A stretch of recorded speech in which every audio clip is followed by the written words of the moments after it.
2, go. 1. Ed Furry with Sail22. We're going to go over a Melges 15 that we have done our Sail22 treatments with. We're going to start with the Traveler. So the Traveler is set, normally set at between 27 inches and 25.5.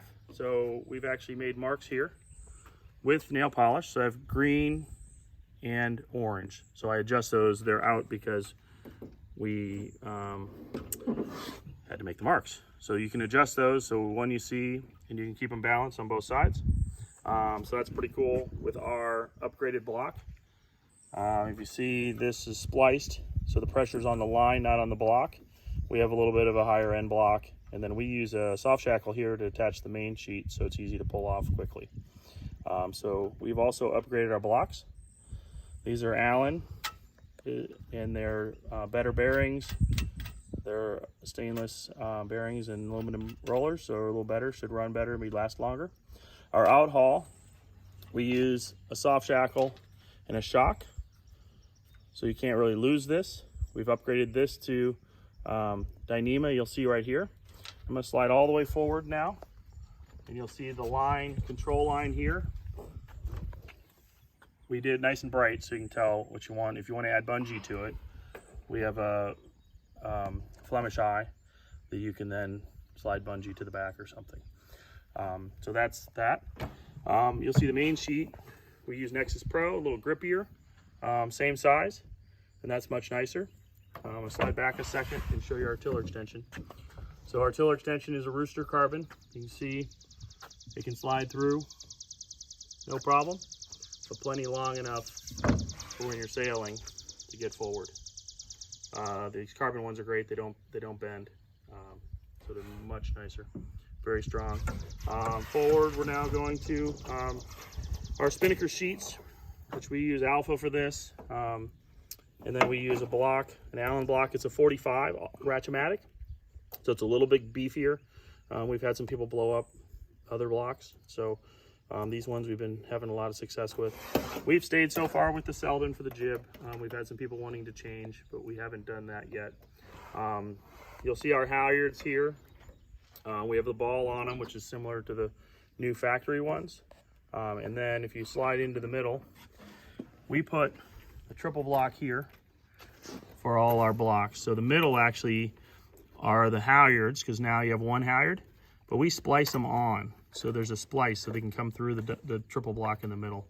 So that's that. If you want to come back up here, this is our rigging system. So we have the star handles, the scar pins, and the round stand handles for the top. So you can do all your adjustments on the fly without any tools. We do have a bar we can use if you get to higher tensions and you need a little extra oomph to be able to turn on that. So we'll show you that later. Back to the middle of the boat, we'll go to the vang. So our vang, we've replaced the front part of it with just a piece of Dyneema.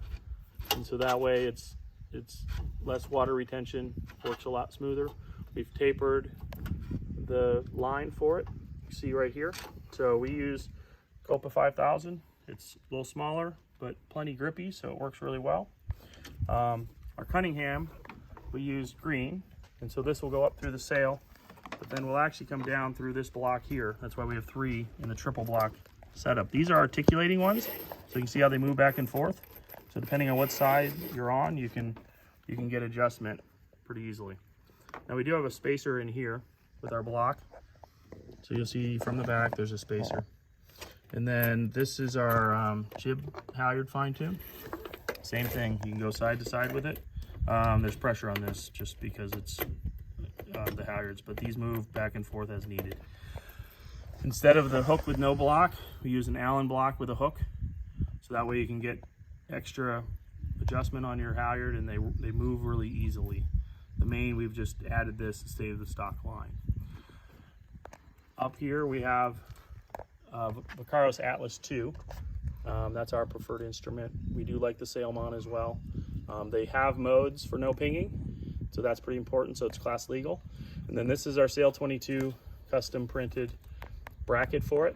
Allows the vang to go through it, and it has perfect fit to the mast. If it's any hole patterns, no matter what instrument you have, you're good to go there. Our jib sheets are tapered, and then we soft shackle them on. So if you have marks, they can be repeatable, and that's that. Our spinnaker halyard, we've gone with a brighter color. It's also Polytech, so it won't burn, and so that's definitely a good upgrade. Right here, this has been an issue where the bungee breaks or pops out of the knot, so we just put a ball, and this is super simple. It's just so you can take it off easily if you need to, but it's on and it goes through and just holds this in place, which is an important thing. Nothing different about the clue blocks. We've stayed standard here, so that's good. We're finalizing the tack line, so this is the tack line that will then lash here, and so you're good to go there. And then I think we haven't really missed much, but you see all the blocks on the boom are newer. You could go one size bigger if you'd want to. You could go with a Harken part, which we have options and have some requests. But these are all the updates so far, and we'll go over them individually so we can show everything. We're working on our water bottle system here. So this is a surf plug right here, which will have bungee between it to hold water bottles in place. And that's definitely something that is a good upgrade. All right. So once again, I'm Ed Furry of Sail22, and this is our upgrades. If you have any questions, you can shoot us a PM or email us at info@sail22.com.